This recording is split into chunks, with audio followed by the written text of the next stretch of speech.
Mari kita berdoa.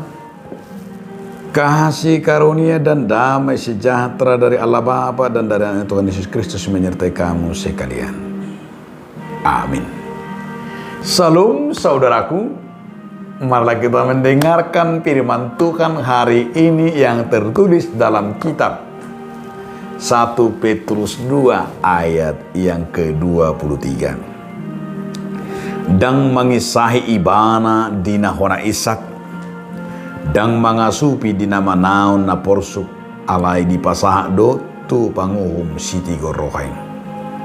Ketika ia dicaci maki, ia tidak membalas dengan caci maki. Ketika ia menderita, ia tidak mengancam, tetapi ia menyerahkan kepada Dia yang menghakimi dengan adil. Demikianlah firman Tuhan. Saudaraku, saya mau memberi judul renungan kita hari ini adalah sebuah pengampunan.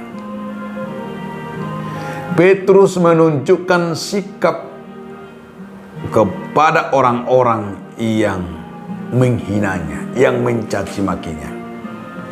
Di mana Petrus juga melihat penderitaan yang dialami Yesus menjadi sebuah keteladanan yang luar biasa bagi Petrus.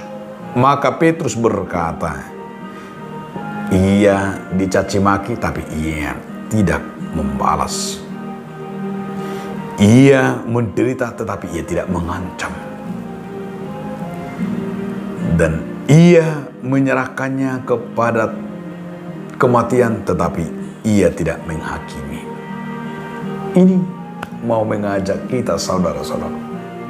Sebenarnya karakter dan juga apa yang disampaikan oleh Petrus, bagaimana Yesus memperlakukan orang-orang yang mencaci maki, orang-orang yang menghakimi dan yang membunuhnya. Tetapi justru diberikan sebuah kesempatan adalah mengampuni dan tidak membalas. Dan kita juga sebagai orang Kristen ini, ajaran yang kita terima dari Yesus Kristus.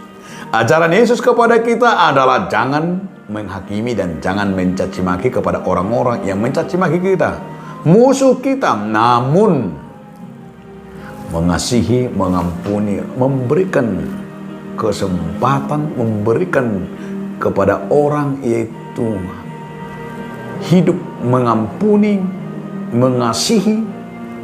Dan inilah kelebihan kita. Kelebihan anak-anak Tuhan Allah, tidak ada balas dendam, tidak ada mencaci maki, sekalipun pahit yang kita alami. Karena Yesus juga demikian. Tapi besarlah upah kita di sorga.